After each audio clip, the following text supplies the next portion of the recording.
Hola, esta semana vamos a empezar a trabajar con otra cónica que es conocida como elipse. Y bueno, lo primero que tenemos que hacer pues es definir qué es una elipse. Ahí en tu material tenemos la definición.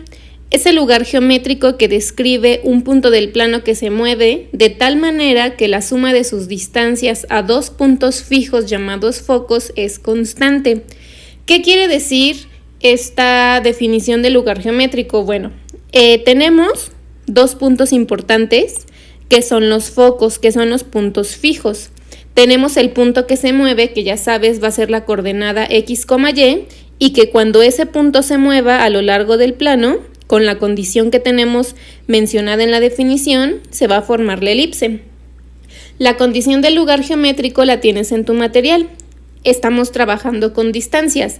La suma de esta distancia que te estoy señalando, que es del punto al foco 1, en este caso, más la distancia de este punto que se mueve al punto 2 o el foco número 2, estas dos distancias que yo tengo aquí, cuando yo las sume, tiene que ser igual a una longitud constante, y esa longitud constante la vamos a conocer como 2A. Más adelantito vamos a ver qué representa ese 2A. Ahora, vamos a tener dentro de la elipse también algunos elementos importantes. Número 1, el centro de la elipse, vértice 1 y vértice 2, que son estos dos puntos que te estoy marcando. Vamos a tener ahora dos focos, que van a ser los puntos fijos, el foco 1, el foco 2. Vamos a tener B1 y B2, que son estos que te estoy marcando acá, que se van a conocer como los extremos del eje menor. Y bueno, aquí lo que sigue es algo súper importante. Fíjate, me está diciendo este primer punto que tengo ahí marcado, que la longitud que existe del vértice 1 al vértice 2 la vamos a conocer como 2A, y eso va a representar el eje mayor. La distancia que existe entre los focos F1 a F2 va a ser igual a 2C, y eso se va a conocer como eje focal. Y la distancia que existe del B1 a B2, esta longitud que tenemos aquí, se va a conocer o va a ser igual a 2 veces B, y se va a conocer como el eje menor.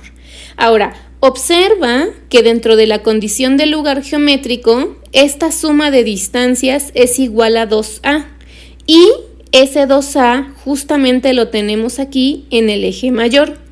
La longitud, o sea, esta longitud que tengo acá, cuando tú la sumes, tiene que ser siempre igual a la longitud que existe entre los vértices. Si se satisface esa condición, quiere decir que tú vas a estar trabajando con una elipse. Ahora quiero mostrarte que ahí en tu pantalla tú tienes una construcción de una elipse. Y bueno, notarás que tengo el vértice 1, el vértice 2, el foco 1, el foco 2, tengo B1, B2 y tengo este punto que se mueve. Cuando ese punto se mueve a lo largo del plano, pues estamos formando nuestro lugar geométrico. Y bueno, si revisas la condición del lugar geométrico de la parábola, dice que tenemos que sumar dos distancias, y la suma de esas distancias tiene que ser igual a una constante que ya habíamos visto, que esa constante representaba pues la longitud del eje mayor, que en este caso es la distancia que existe del vértice 1 al vértice 2. Ahora, observa que esa condición se satisface. Si tú sumas D1 más D2, esa longitud, ¿cuánto suma? 10 unidades. Ahora, observa la longitud que tenemos del vértice 1 al vértice 2. Cuenta el número de cuadritos que tenemos. Te vas a dar cuenta que son 10. Entonces, esta suma de distancias, no importa en qué posición esté, cuando tú sumes D1 y D2, la suma siempre va a ser igual a 10. Observa, como se satisface eso, quiere decir que lo que vamos a construir será una elipse. Entonces, observa, si tú ahí tienes tu calculadora a la mano, ve sumando las longitudes que se van formando y obviamente se va a satisfacer la condición de mi lugar geométrico. Bueno, después de que te mostré en GeoGebra que se satisface la condición, ahí en tu material pues podrás observar que hay una parte donde aparece un triángulo rectángulo dentro de una elipse. Observa muy bien. Ahorita a nosotros nos va a interesar trabajar la elipse con centro en el origen. Quiere decir que el centro va a tener como coordenada 0,0. Ahora, este triángulo que tenemos aquí es un triángulo súper importante porque a partir de este triángulo rectángulo que se va a formar acá, nosotros vamos a definir a los elementos de la elipse y a partir de esos elementos vamos a poder graficar. Observa, a partir del centro a uno de los focos, esta longitud se conoce como C. Y bueno, si tú revisas ahí el material, nosotros teníamos inicialmente que la longitud que existía de foco a foco era igual a 2 veces C, pues justamente sale de esta longitud que nosotros tenemos en el triángulo rectángulo. Ahora, este cateto que yo tengo aquí, del centro a uno de los extremos del eje menor, se va a conocer como B. Y toda esta longitud que te estoy señalando es 2B. Por esa razón, la longitud que tengo de B1 a B2, pues es esta, ¿no? Ahora, dentro del triángulo rectángulo tengo este cateto y tengo este otro cateto, que ya lo definimos como C y como B. Los nombres de los catetos nunca van a cambiar. Este cateto del centro a uno de los focos siempre va a ser C y del centro a uno de los extremos del eje menor siempre va a ser B. Eso no va a cambiar y te tiene que quedar muy claro. Ahora, dentro del triángulo rectángulo también tenemos a la hipotenusa, que es la longitud más larga que nosotros tenemos. Fíjate que esta longitud que yo tengo aquí es A. Quiere decir entonces que esta longitud que corresponde a la hipotenusa en el triángulo rectángulo mide exactamente lo mismo del centro a uno de los vértices de la elipse. Esta longitud que tengo aquí, del centro al vértice 1, es A y va a representar exactamente la misma longitud que tenemos dentro de la hipotenusa del triángulo rectángulo. Entonces, te repito, estas consideraciones de este triángulo o las longitudes de este triángulo son indispensables para poder definir a los elementos. ¿Por qué razón? Si observas las coordenadas, fíjate, el vértice va a estar definida como la coordenada A,0 y este otro vértice como menos A,0. Este foco va a estar definido con la coordenada C,0 y este otro foco va a quedar definido con la coordenada menos C,0. Este punto del extremo del eje menor, B1, va a tener como coordenada 0,B y este otro punto que tengo acá, de B2, va a tener como coordenada 0, menos B. Entonces, si observas, cada uno de los elementos que integran a la elipse están definidos justamente por las longitudes de ese triángulo rectángulo. Bien, ahora, ahí dentro de tu material, pues lo que yo hice fue hacer la demostración. Si a ti te interesa analizar esta demostración, pues no es muy complicada. Tú puedes ir observando los pasos. Prácticamente lo que estamos haciendo ahí, pues es satisfacer esta condición del lugar geométrico y a lo que nosotros llegamos justamente es, ya que realizas todas estas operaciones que tú ves ahí en tu material, llegamos a lo que nos importa, a esta parte de acá. Esto que yo tengo aquí va a corresponder a la ecuación canónica de una elipse horizontal con centro en el origen.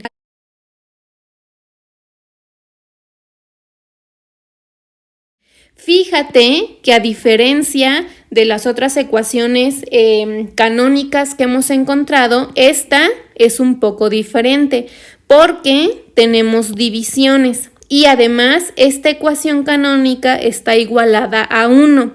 Observa muy bien que aquí tengo tanto la variable x como la variable y elevadas al cuadrado, pero están apareciendo otros elementos por ahí importantes. ¿Y quiénes son? A cuadrada y b cuadrada. Y esos a cuadrada y b cuadrada, ¿de dónde crees que salgan? Pues fíjate, ese a cuadrada y ese b cuadrada no son más que los elementos que nosotros tenemos en este triángulo rectángulo, son estas longitudes. Entonces, si tú logras conocer A, B dentro de la elipse, seguramente sin problema vas a poder obtener la ecuación canónica con centro en el origen de estas elipses, de estos lugares geométricos. Bien, ahora tenemos en el mismo material los elementos y ecuación de una elipse horizontal con centro en el origen. Fíjate que cuando yo tengo una elipse horizontal, observa la forma. La forma es como si la elipse estuviera pues acostada, ¿no? Como un huevito acostado. Entonces, fíjate, acá nosotros lo que vamos a tener con la elipse horizontal, vamos a tener una ecuación canónica, que es esta que tenemos por acá, que fue justamente la que se demostró ahí en tu material. Y observa, es x cuadrada entre a cuadrada más y cuadrada entre b cuadrada igual a 1. Esta es nuestra ecuación canónica. Y tenemos la ecuación general.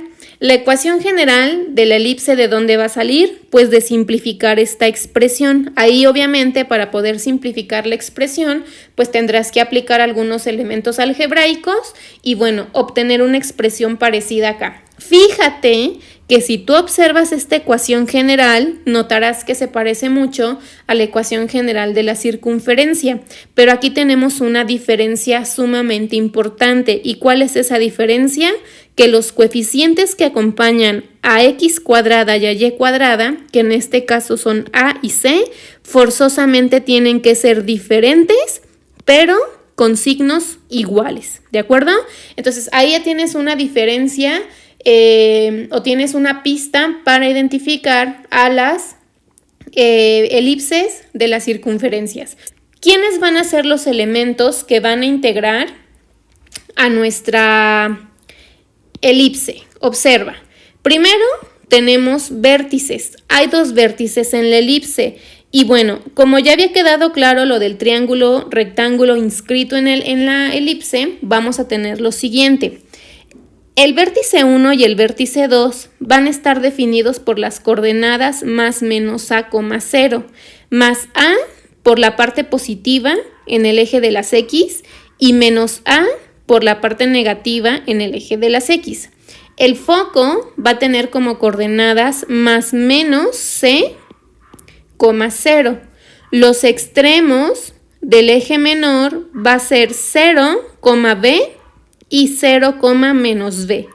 Ahora, acá en la elipse, al igual que en la parábola, vamos a tener dos lados rectos. Este es el primer lado recto y este es el segundo lado recto.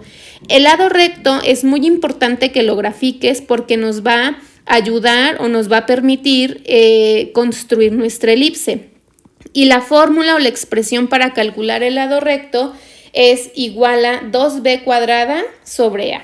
Ahora, si tú quieres encontrar las coordenadas del lado recto, basta con hacer esta sustitución. Para las coordenadas que yo tengo acá, el lado recto 1 y el lado recto 1 y el lado recto 2, pues tenemos estos, ¿no? Ahora, si observas, necesitas conocer forzosamente a, b y c, que son estas longitudes que nosotros tenemos aquí para que tú puedas encontrar pues esas coordenadas en específico. Ahora, tenemos por ahí un nuevo concepto que se conoce como excentricidad y prácticamente la excentricidad la vamos a calcular como c sobre a y la excentricidad a fuerzas tiene que ser siempre menor a 0. Seguramente te preguntarás qué representa la excentricidad. Pues básicamente lo que nos dice es la forma que va a tener la elipse. O sea, puede ser que tengas una elipse muy delgada o una elipse que se parezca mucho a una circunferencia.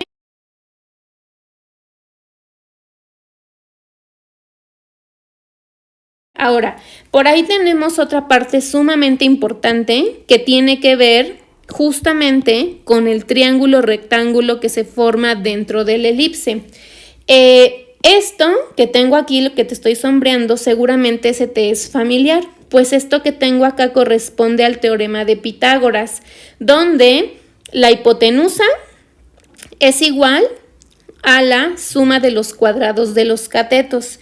Te tiene que quedar súper claro esta parte porque esta puede ser una herramienta que te permita identificar o conocer los datos o las longitudes de los catetos o de la hipotenusa.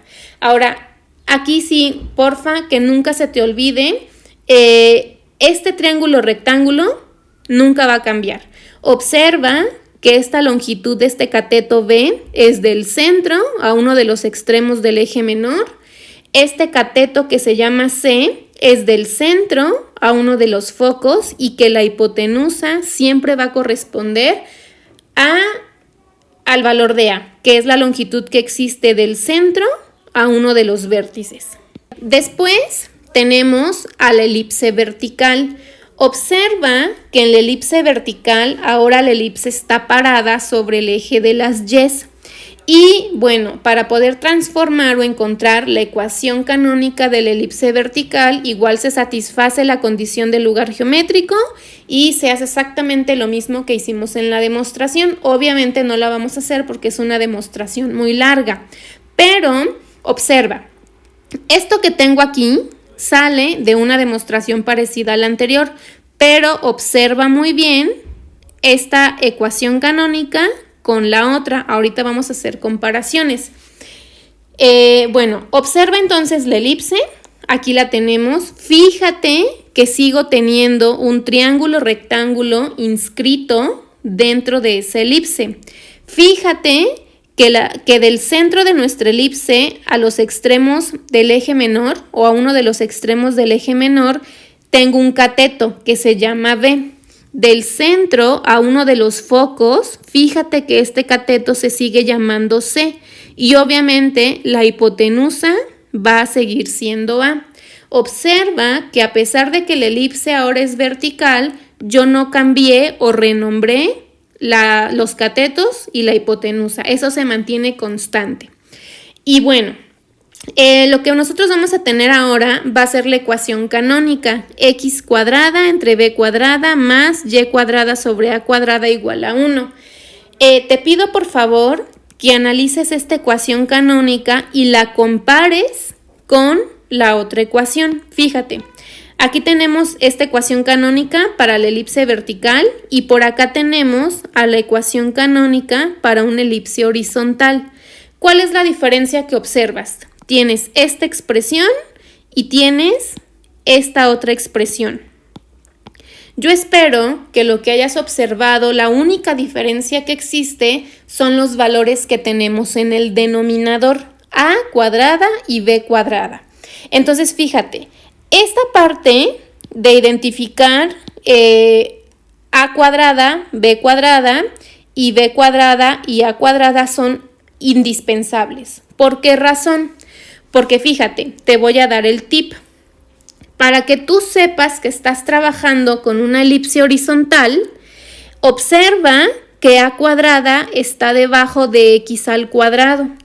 A cuadrada, si yo lo vuelvo a relacionar con este triángulo rectángulo, representa la hipotenusa.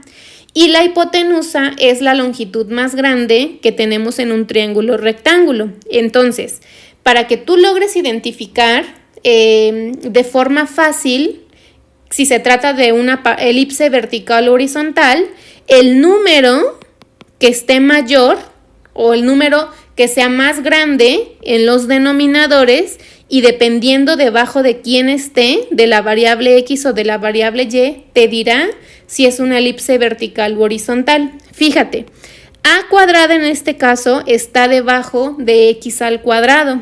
Como yo ya sé que a es el número más grande porque representa la hipotenusa y está debajo de x al cuadrado, tengo una elipse horizontal, una elipse acostada. Sin embargo, ahora me voy a la otra ecuación canónica. Fíjate ahora que a cuadrada está debajo de y cuadrada. Yo ya sé nuevamente que esta a cuadrada representa la hipotenusa del triángulo y es la longitud mayor. Pero como está debajo de y cuadrada, quiere decir entonces que tengo una elipse vertical, una elipse que está colocada sobre el eje de las Y's. Entonces, eso es un tip que yo creo te va a funcionar bastante para que logres identificar si la ecuación canónica que te muestran funciona para una elipse vertical o para una elipse horizontal. Todo depende del número mayor que tengamos en los denominadores y debajo de qué variable esté, ya sea x cuadrada o y cuadrada. Y bueno, la ecuación general para la elipse vertical sale del desarrollar la ecuación canónica y debe de estar igualada a 0 y la condición es que el coeficiente de x cuadrada y de y cuadrada sean diferentes pero con signos iguales. Ahora, ¿quiénes van a ser los elementos? Tengo mis vértices. El vértice 1 está definido por la coordenada 0, a y el vértice 2 está definido por la coordenada 0, -a. Recuerda que la longitud que existe de vértice a vértice es 2 veces a. Por esa razón, pues el vértice queda definido en ese sentido. El foco, estos dos puntos, mi foco 1 es la coordenada 0, c y el foco 2 es la coordenada 0, -c. Los extremos del eje menor. Este primer punto es b, 0 y menos b, 0. Y bueno, también tenemos el lado recto. El lado recto se va a calcular del mismo modo, 2 por b cuadrada sobre a. Tenemos por aquí unas fórmulas que nos permiten calcular las posiciones exactas del lado recto. Tenemos la excentricidad, que es el mismo caso que en la parábola horizontal. La excentricidad es igual a c sobre a y seguimos manteniendo la misma condición del teorema de Pitágoras, donde la hipotenusa al cuadrado es igual a la suma de los cuadrados de los catetos. Entonces, fíjate, aquí lo más importante es definir si vas a trabajar con una elipse vertical o una elipse horizontal. ¿Quién te va a dar eso? Pues las ecuaciones canónicas. Dependiendo de el número más grande que esté en el denominador y debajo de quién esté, eso te va a decir. Si el número mayor está debajo de x al cuadrado, quiere decir que trabajas con una elipse horizontal, pero si el número más grande está debajo de y cuadrada, quiere decir que trabajas con una elipse vertical. Vamos a resolver ahora los 4 ejemplos que tenemos por aquí. Observa, el ejemplo número 1 dice, determina los elementos y grafica la elipse cuya ecuación es 9x cuadrada más 4y cuadrada menos 36 igual a 0. Observa en esta elipse que tengo los coeficientes de x cuadrada y de y cuadrada, 9 y 4 respectivamente. ¿Cómo son estos coeficientes? Diferentes y con signos iguales. Quiere decir entonces que este lugar geométrico con el que yo voy a estar trabajando va a corresponder a una elipse. Ahora, también notarás que a partir de esta ecuación como tal, pues yo no puedo o no sabría definir quiénes son los focos, los vértices, etcétera. ¿Qué tendría que hacer con estas ecuaciones en forma general? Pues lo que tendría que hacer sería transformarlas a la ecuación en forma ordinaria para encontrar los elementos y pues resolver lo que me pide el ejercicio.